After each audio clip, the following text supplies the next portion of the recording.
Kenalkan,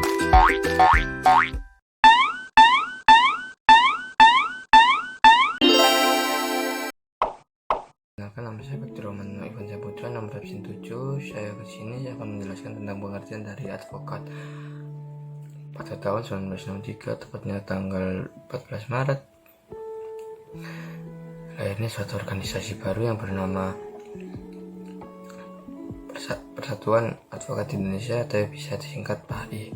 Nah, menurut pasal 1 butir 1 Undang-Undang nomor 18 tahun 2003 tentang advokat, pengertian advokat adalah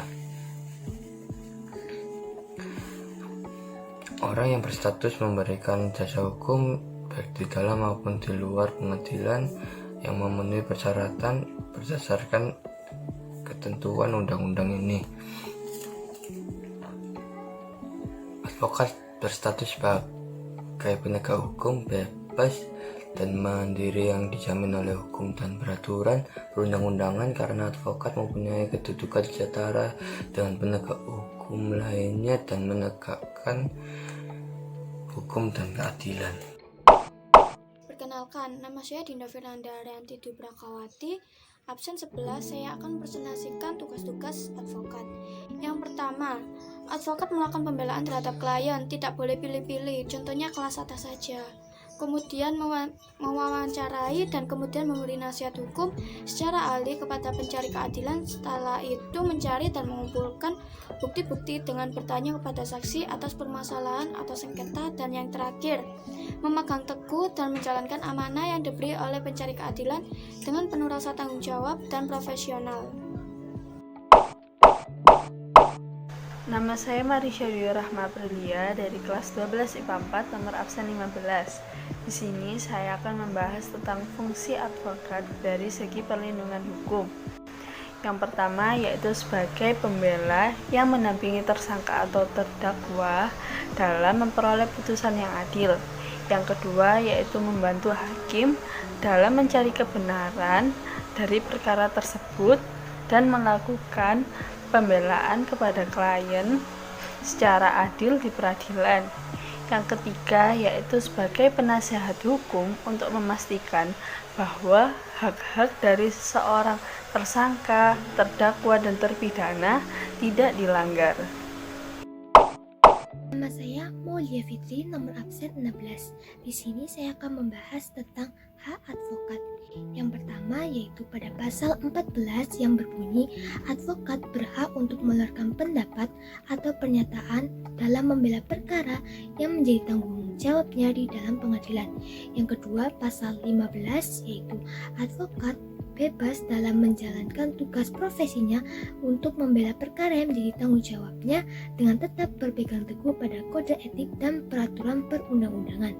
Yang ketiga yaitu pasal 17. Dalam menjalankan tugasnya, advokat berhak untuk memperoleh informasi, data, dan dokumen lain baik dari pemerintah maupun pihak lain yang berkaitan dengan kepentingan tersebut. Yang terakhir yaitu pasal 19 yang berbunyi advokat berhak atas kerahasiaan hubungannya dengan klien. Kenalkan, nama saya Muhammad Arif Kirsa Juanda dari kelas 12 IPA 4 nomor absen 18. Di kesempatan kali ini saya akan menjabarkan tentang kewajiban advokat. Yang pertama, advokat wajib merahasiakan segala informasi yang didapatkan maupun diperoleh dari kliennya. Yang kedua, advokat dilarang membedakan klien berdasarkan ras, suku, agama, maupun latar belakang klien tersebut. Yang ketiga, advokat dilarang memiliki jabatan yang bertentangan dengan profesi maupun martabat advokat tersebut. Yang keempat, advokat juga dilarang memiliki jabatan yang mengharuskan pengabdian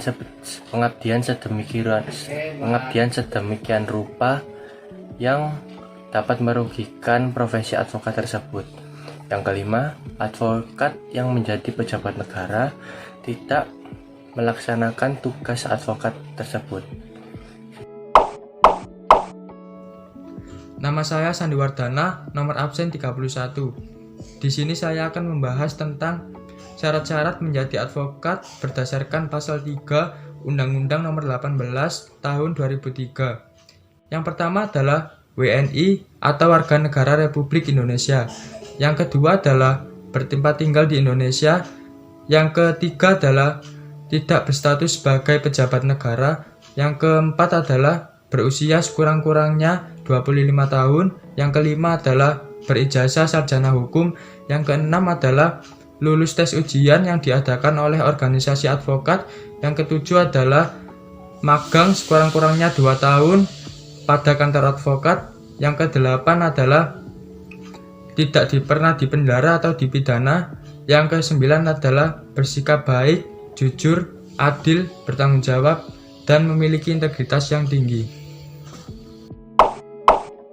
Nama saya Tiara Rizky Agustin, nomor absen 33.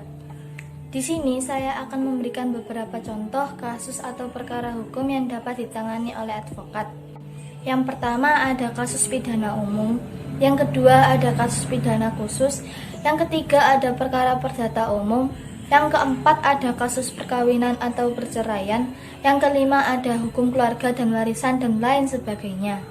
Nah, di sini saya akan memberikan contoh perkara kasus yang dialami oleh Edi Sindoro.